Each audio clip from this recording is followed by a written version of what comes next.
अस्य श्रीरामरक्षा स्तोत्रमन्त्रस्य बुधकौशिक ऋषिः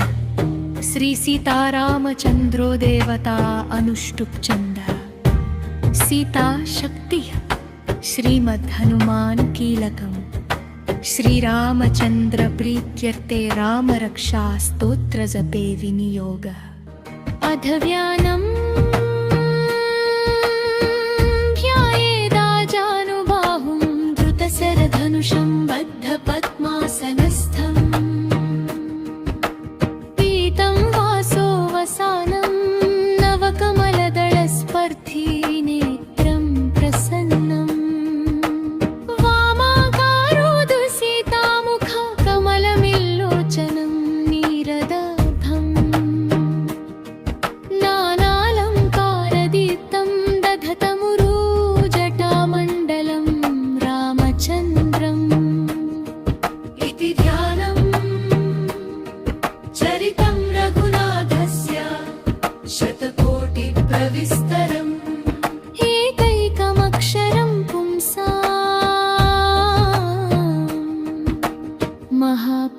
महापातकनाशनम् ध्यात्वा नीलोत्पलश्यामं रामं राजीवलोचनं जानकी लक्ष्मणोपेतं जटामुकुटमण्डितम् सासितूणधनुर्बाणपाणिन्नक्तं चरान्तकम् स्वलीलया जगत्त्रातु माविर्भूतमजं विभुम् रामरक्षां पतेत्रदहत्पापग्निं सर्वकामदम् शिरो मे राघवः पातु भालम् दशरथात्मज कौसल्येयादृशो पातु विश्वामित्रप्रियश्रुति प्राणं पातु मखत्रादामुखं सौमित्रिवत्सलः जिह्वां विद्यानिधि पातु कण्ठं भरतवन्दिता स्कन्धौ दिव्यायुध पातु भुजौ भग्नेशकर्मुकः करौ सीतापतिः पातु हृदयं जामदग्न्यचित् मध्यं पातु खरत्वं सीनाभिञ्जाम्बवदाश्रयया सुग्रीवेशः कटिं पातु सखिनी हनुमत्तुभू ऊरो रघुत्तमः पातु रक्षः कुलविनाशकर्तृम् जानुनी सेतुकृत् पातु जङ्घे दशमुखान्तकः पादौ विभीषण श्रीरः पातु रामो रेखिलं वपुः एतां रामबलोपेतां रक्षामि सुकृतिपते सचिरायु सुखी पुत्री विजयी विनयी भवेत् पातालभूतलव्योमचारिण शुत्मचारिण न द्रष्टुमपि शक्तास्ते रक्षितं रामनामभिः रामेति रामभद्रेति रामचन्द्रेति वा स्मरन् नरो न लिप्यते पापैर्भुक्तिं मुक्तिं च विन्दति जगच्चैत्रैकमन्त्रेण रामनाम्नाभिरक्षितम् यः कण्ठे धारयेत् तस्य करस्तः सर्वसिद्धयः वज्रपञ्जरनामेदं यो रामकवचं स्मरेतम् अव्याहताद्यः सर्वत्र लभते जयमङ्गलम् आदिष्टवान् यथा स्वप्ने राम रक्षामि मां हरः तथा लिखितवान् प्रातः प्रबुद्धौ बुधकौशिकः आरामः कल्पवृक्षाणां विरामः सकलापदम् अभिरामस्त्रिलोकानां रामः श्रीमान् सनः प्रभः तरुणौ रूपसम्पन्नौ सुकुमारौ महाबलौ पुण्डरीकविशालाक्षौ क्षीरकृष्णाजिनाम्बरौ फलमूलाशिनौ दान्तौ तापसौ ब्रह्मचारिणौ पुत्रौ दशरथस्यैतौ भ्रातरौ रामलक्ष्मणौ शरण्यौ सर्वसत्त्वानां श्रेष्ठौ सर्वधनुष्मताम् रक्षः कुलनिहन्तारौ त्रायेतां नो रघुत्तमौ आत्तसज्ज धनुषा विशुस्पृशा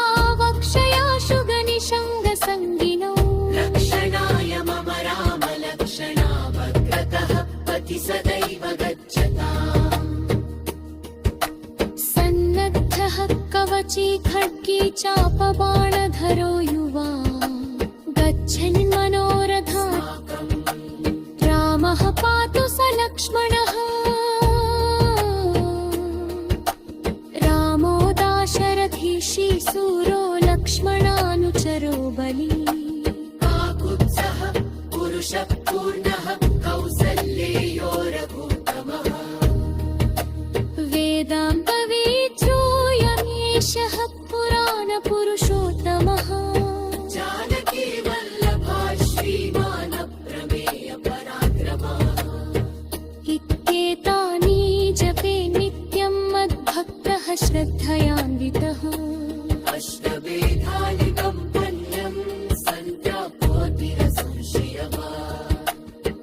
रामं दूर्वादर्शानं पद्माक्षं केतवाससा स्तुवन्ति नाम भेत्ते संसरिणो वराह रामं लक्ष्मणपूर्वजं रघुवरं सीतापतिं सुन्दरं काकुत्स्थं करुणार्णवं गुणनिधिं विप्रप्रियं धार्मिकं राजेन्द्रं सत्यसन्धं दशरथतनयं श्यामलं शान्तमूर्तिम् वन्दे लोकाभिरामं रघुकुलतिलकं राघवं रावणारिम् रामाय रामभद्राय रामचन्द्राय वेधसे रघुनाथाय नाथाय सीतायाः पतये नमः श्रीराम राम रघुनन्दन राम राम श्रीराम राम भरतर्षज राम राम श्रीराम राम रणकर्कश राम राम श्रीराम राम शरणं भव राम राम श्रीरामचन्द्र चरणौ मनसा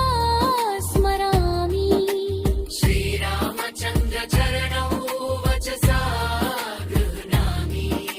श्रीरामचन्द्र चरणौ शिरसा नमामि श्रीरामचन्द्र चरणौ शनकं प्रपद्ये माता रामो मत्पिता रामचन्द्रः स्वामी रामो मत्सखा रामचन्द्र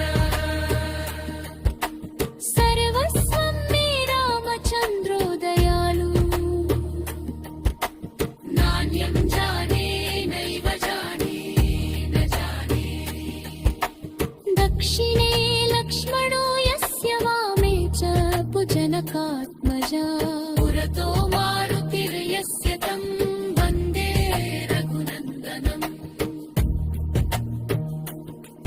लोकाभिरामं रररङ्गधीरं राजीवनेत्रं रघुवंशनाथं कारुण्यरूपं करुणाकरं तं श्रीरामचन्द्रं शरणं प्रपद्ये मनोजं मारुततुल्यवेगम् जितेन्द्रियं बुद्धिमतां वरिष्ठम् वातात्मजं वानरयूथमुख्यम् श्रीरामदूतं शरणं प्रपद्ये कूजन्तं राम रामेति मधुरं मधुराक्षरम् आरुह्य कविता शाखां